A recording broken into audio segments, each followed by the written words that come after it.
The first scream tore through the night, sharp enough to make the stars shiver. Amara froze, her heart pounding in her chest, the shadows of the village dancing wildly across the walls of her small room. Outside, the moon cast pale silver light over the church where Pastor Daniel stood, his figure looming, a shadow even darker than the night itself. No one could see the storm brewing in his heart, but Amara could. "I didn't mean for this to happen," she whispered to herself, pressing her hands against her stomach. She felt it, the undeniable proof that her life had just changed forever. What will they think? What will Father think? Pastor Daniel's voice broke through her thoughts. "Amara, you know this can't live here," he said, his tone calm, almost hypnotic, but there was an edge in it that made her shiver. "No one must know. Not the villagers. Not your father. I can't do this alone," she said, tears spilling down her cheeks. "I'm scared, so scared." He stepped closer, brushing her tears away with a hand that felt both gentle and cold. "You're strong," he said. "You've always been strong. Trust me. Trust me, Amara." She wanted to, oh how she wanted to. But the knot in her stomach wasn't just from fear, it was betrayal. "I trusted you," she whispered. "I believed in you." "How could you?" Pastor Daniel's smile flickered. "You don't understand. I did what I had to do." She stared at him, words failing. Outside, the village slept, unaware of the secret that could destroy them all. Days passed, and the whispers started. The herbalist, her father, noticed changes in her demeanor, the way she avoided the sun, the way she trembled whenever he mentioned the church. One evening, he cornered her in the small herb garden behind their hut. "Amara, something is wrong. Tell me," he demanded. His eyes, sharp as the machete he carried, seemed to see everything. I can't," she sobbed. "You can," he said, his voice softening but not losing its force. "I will know the truth. I will know the truth, even if you don't speak it. I'm pregnant," she choked out, barely a whisper. Her father's face was a storm of fury, sorrow, and confusion. "Daniel," he asked, the name tasting bitter. "The pastor. That man. My daughter." Amara nodded, shaking, tears streaming down her face. "I tried to stop. I thought he loved me. I thought," her words trailed off, lost in despair. Her father didn't say anything for a long moment. He walked to the edge of the garden, running his hands through the herbs. "He will pay for this," he said finally, voice low and steady. "And we will make sure no one in this village can hide behind their God to do evil." Meanwhile, Pastor Daniel continued his sermons, smiling at the congregation, revered and untouchable. But behind the closed doors of his study, panic settled in. Letters he thought were hidden were no longer safe. The herbalist's daughter had begun to speak to friends who were loyal to her family, planting seeds of doubt.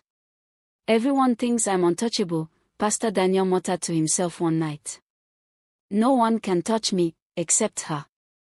That girl, she will ruin everything."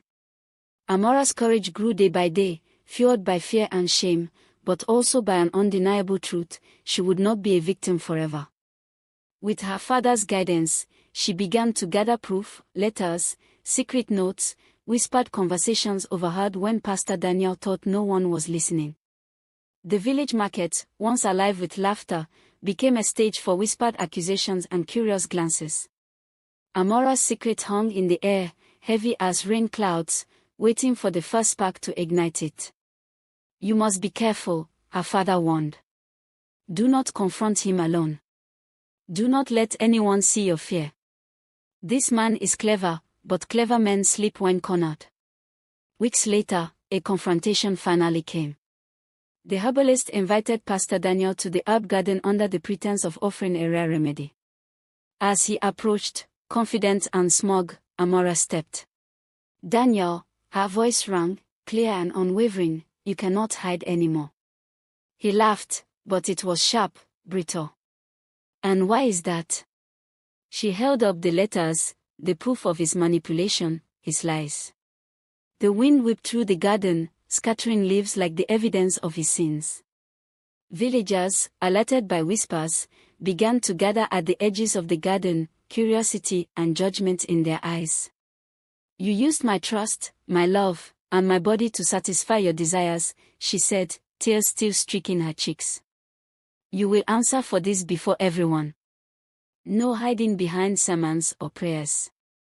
Not anymore. Pastor Daniel's face paled. For the first time, he was vulnerable. Amara, please. No, she said. No more lies. The herbalist stepped forward, his eyes blazing. Pastor Daniel, you will not take another soul with your deception. You will confess, publicly, and seek redemption if you have any left. The village deserves truth. And then, the villagers witnessed it, the man they trusted most, trembling, forced to reveal his sins. Gasps, whispers, and shouts erupted. The church doors, once a symbol of sanctuary, now seemed hollow, echoing his deceit. Amara's courage shone brighter than any sermon, and for the first time, she felt strength where there had been fear. She had been broken, but she would not be defeated. The village slowly turned back to life, carrying the story of truth and justice. People came to her, to ask how she found the strength. She smiled softly.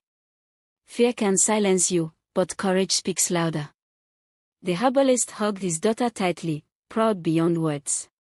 And Amara, carrying the life growing inside her, knew she would raise her child free from lies, deceit, and shame. If you're inspired by Amara's courage and the power of truth, make sure to like this video, subscribe, and comment below to share your thoughts. Stories like this remind us that even in darkness, light finds a way to shine. As the sun rose over the village, Amara stood tall, the wind catching her hair. She whispered to herself, no one can take my dignity, and no one can take my story.